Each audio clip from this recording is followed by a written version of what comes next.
Hi, everyone. I'm Robin Brannan, licensed clinical marriage and family therapist. I'm the director and the principal therapist here at Better Together Family Therapy in Kensington, Maryland. And I've invited Dr. Bryce Appelbaum, who goes by Dr. Bryce, to talk to us today about the impact on our kids' visual health of online learning. I know that's a topic that's been on a lot of parents' minds.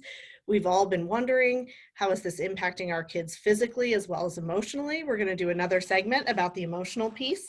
But for right now, we're talking about the visual health piece with Dr. Bryce Appelbaum, who goes by Dr. Bryce. And he is a neuro-optometrist specializing in vision therapy and rehabilitation. Dr. Bryce, welcome. Hi, well, thank you for having me here. And this is a trying time for all of us, so happy to share any advice that I can.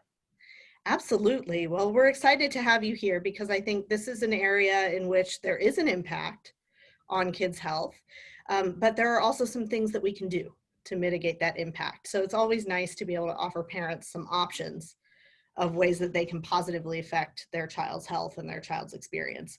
So first things first, what is vision? Great question. And it seems like an easy question, but it's, in my opinion, a very complex one. Vision really is how our brain takes in the world and how we derive meaning and direct action, and really how we take in all the sensory input from all the different senses, and vision being the dominant learning sense, how we put it all together to understand how to direct our eyes, direct our body, direct our mind. And vision is something that very often gets overlooked when there aren't, normal symptoms or problems that people aren't aware of. Okay, so that sounds like a whole lot more than what is tested at our kids' vision exam at school, or if we go to the optometrist in the mall. Yes, so I think if we can kind of view eyesight and vision as separate entities, then a lot more of this would make sense. Eyesight is our ability to see a street sign, or for a student to see what the teacher writes on the board. And it's really our ability to discriminate or make things clear. And eyesight's important. Eyesight's what most people have glasses or contacts for. Vision is entirely brain, and how the brain uses the eyes, and how the brain tells the eyes how to track and how to focus and how to converge and how to process information. And really everything that's important for reading, learning, and for sports. A normal eye exam, and normal, I think, depends on kind of the type of specialist you're seeing or the type of doctor you're seeing. Oftentimes it starts at a pediatrician's office, just reading a letter chart at a certain distance far away. And if there's concerns there, they'll send the individual to an optometrist or an ophthalmologist. I think most eye doctors are trained on intervention of eye disease and on structure. And most eye doctors can accurately determine whether glasses are needed to improve performance.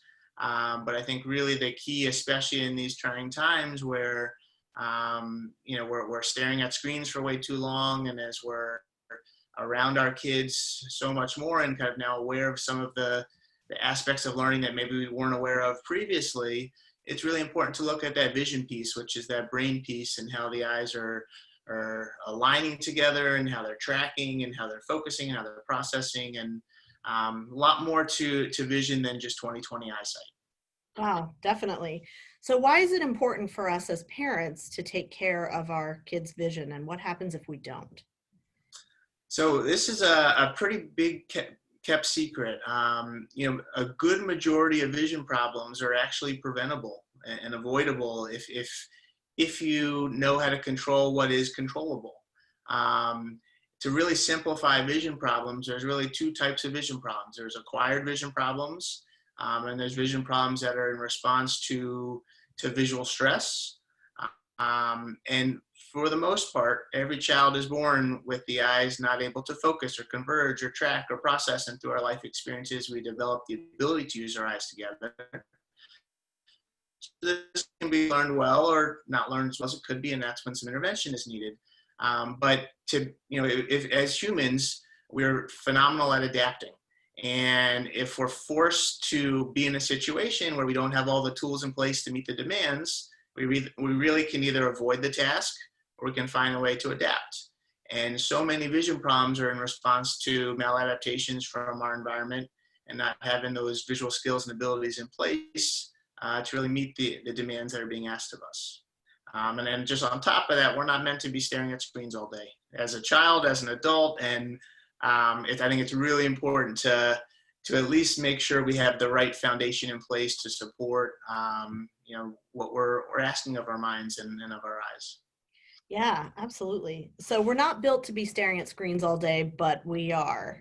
So parents are doing a great job of setting up awesome learning spaces for their kids at home. I've seen so many pictures of great desks and cups of pencils and everything at the ready that students need to learn.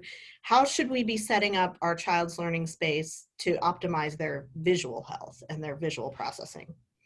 Well, as a parent of 3 young ones, I personally have had to deal with this, and I almost feel like I know a little bit too much because, we could set up the most ideal scenario, and even with that, we could always be doing better. So I think kind of the basics, which we all should really try and put in place. We should have the computer and the learning environment in a place where we can eliminate as much peripheral extraneous stimuli as possible, so it's a lot easier to focus and attend to what's in front of us. That helps our kids with ADHD too, for sure. Absolutely, and I kind of look at ADHD as overattention and having difficulty integrating what's centrally and focally in front of us with what's peripherally and ambient around us, and not being able to process those together, especially in a scenario now where we're asked to stare at screens all day long. Any change in eye movement is a change in attention, whether that's voluntary or involuntary. And so the less we have to move our eyes to around us, the easier it is to sustain attention with what's in front of us. And visual attention and cognitive attention are pretty well, or correlate well together. So I think reducing things in the periphery, having as little glare as possible, that can be from something as simple as cleaning a computer screen, using anti-glare screens, having the right setup with the right type of glasses. From a screen standpoint, absolutely the bigger the screen, the better. This is an excuse to buy as large of a screen as we can and put it as far away from the child as we can. As the higher the resolution, the less strain there is on the eyes. I think avoiding kind of harsh lighting can be very helpful, and using natural lighting whenever possible. Oftentimes fluorescent lights or halogen lights can cause challenges as well. But I think that in my opinion, the biggest, most important thing we can be doing is exercising our eyes and taking as many breaks as possible. So we have set in place what we call a 20-20-20 rule for all online learning, and really for anybody who's staring at one particular distance, whether that's a screen or a book. Take a break for at least 20 seconds, at least every 20 minutes, and look at something at least 20 feet away. So 20-20-20, essentially we want to just relax our eyes, give our brain and our eyes an opportunity to disengage, and then re-engaging. But that's kind of the maximum. So as many breaks as possible will get a lot more efficient, improved performance, and allow us to operate at our potential for longer. And on top of that, that helps with computer vision syndrome and digital eye strain, where there are studies that say we blink about a third as often when we're staring at screens than we do normally. And so that can cause dry eye, that can cause eye strain, that can cause irritation.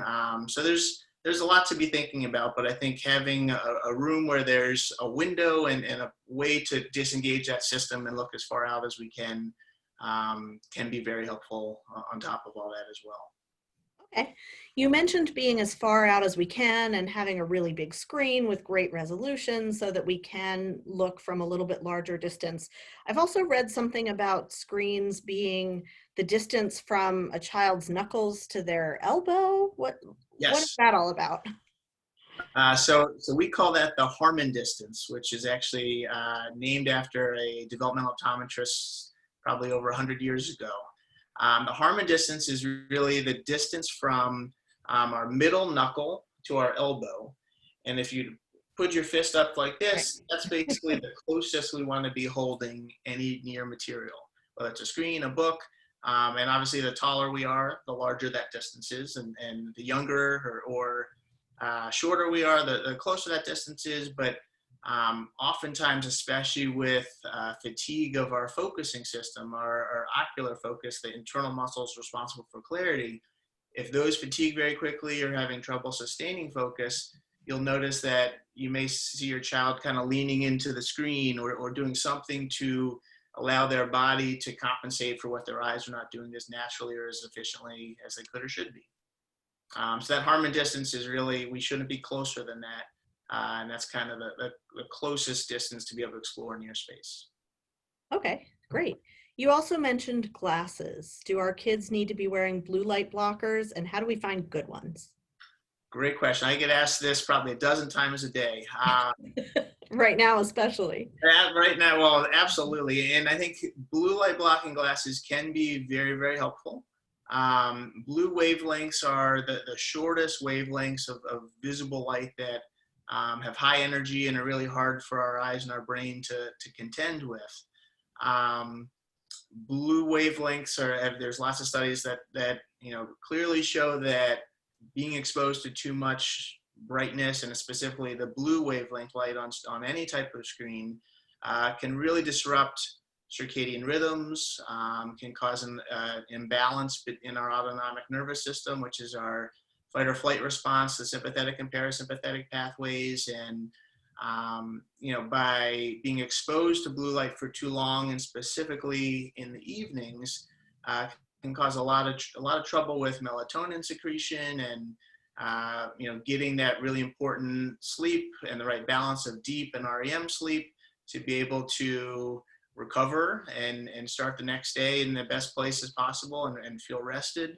But I think knowing that there are filters that can be put in glasses that block this light and block certain UV light can be very, very helpful. I think the first place absolutely to go to find out about these is your eye doctor. And if you don't have an eye doctor, this is the time to find one, because we can absolutely prevent so much visual stress from causing challenges on our brain and on our eyes. And screens in general are terrible for development. There's studies that talk about language delays and expressive delays for youngsters who are exposed to technology and screens for too long. So I think the key with glasses is the blue light filters can be very helpful in terms of calming our mind, calming how we're processing visual information and not allowing certain maladaptations to take place.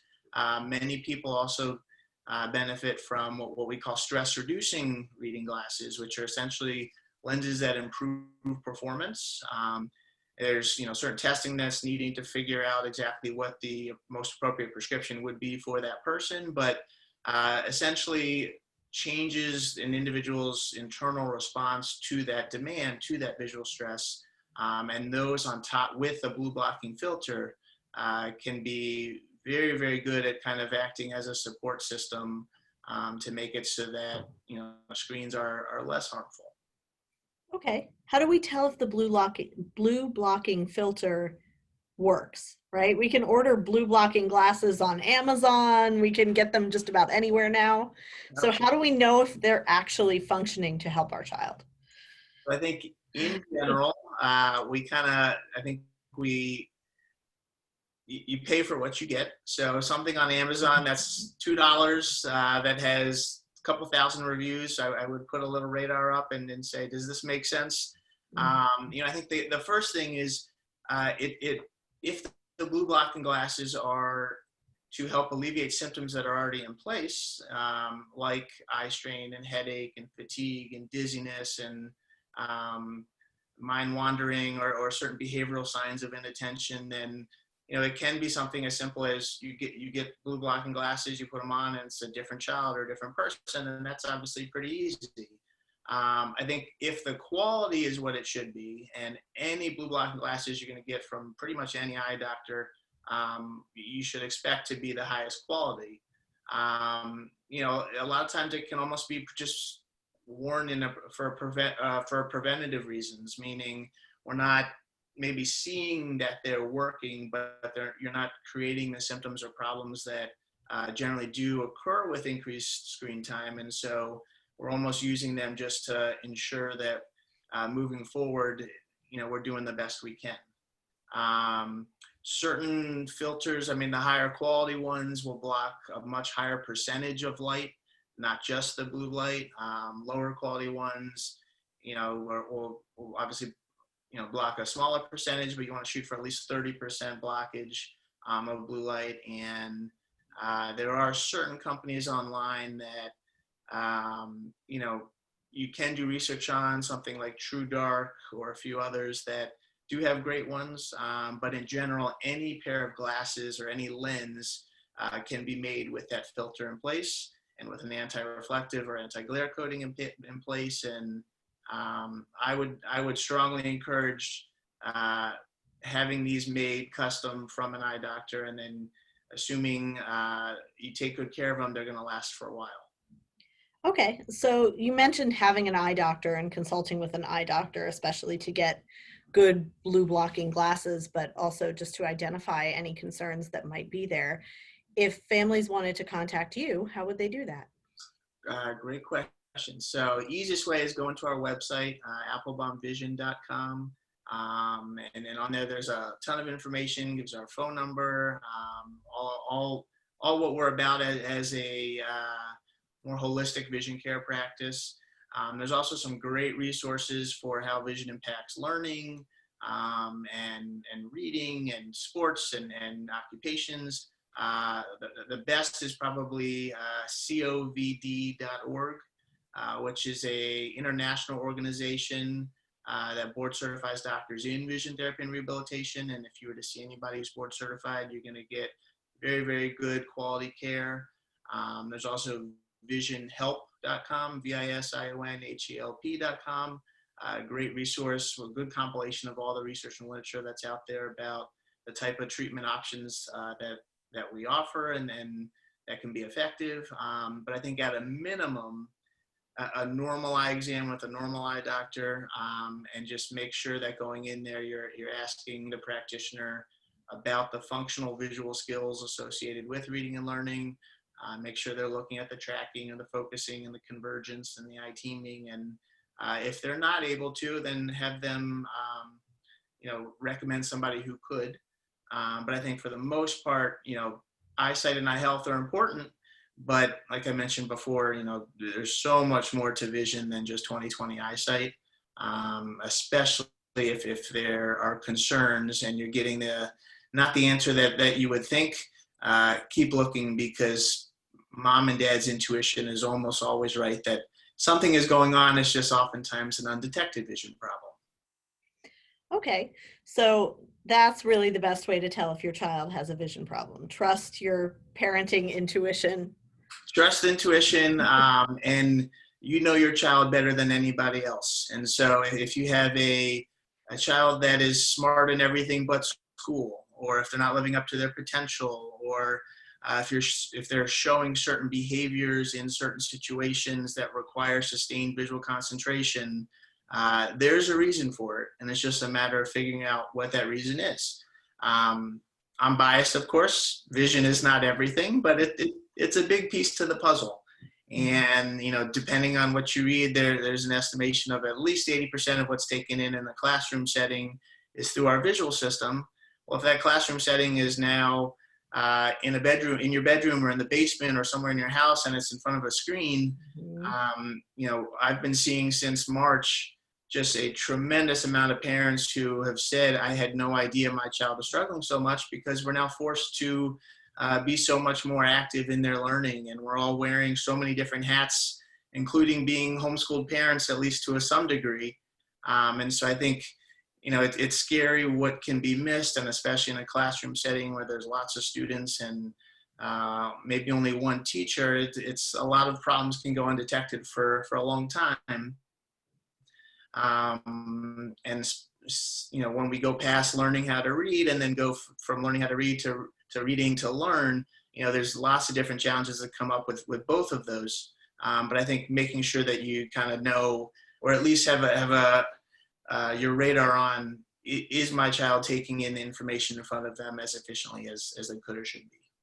Yeah, absolutely. And in the mental health world, we're always asking parents, have you seen a change, right?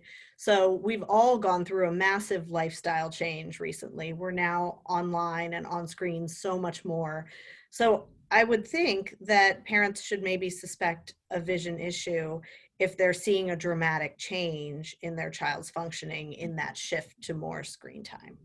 And some of the That's most accurate. common changes you can see is, your child starting off ready to go at the beginning of a Zoom lecture or the beginning of class, and then very quickly leaning, resting their head down, covering an eye, rubbing their eyes. I mean, as obvious as these symptoms sound, so many parents have no idea that this can be how the eyes are acting and working together as a team rather than anything else.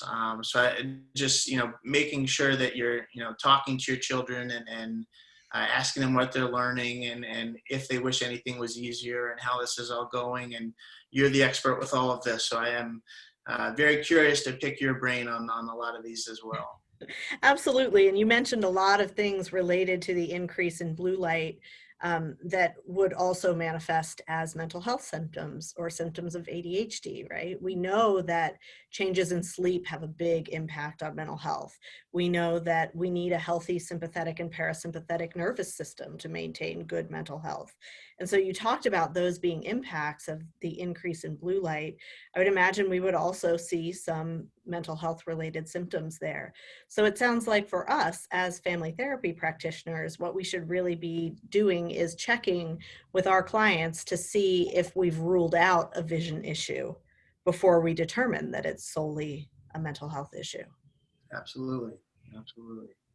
Awesome. Well, I'm happy to do that.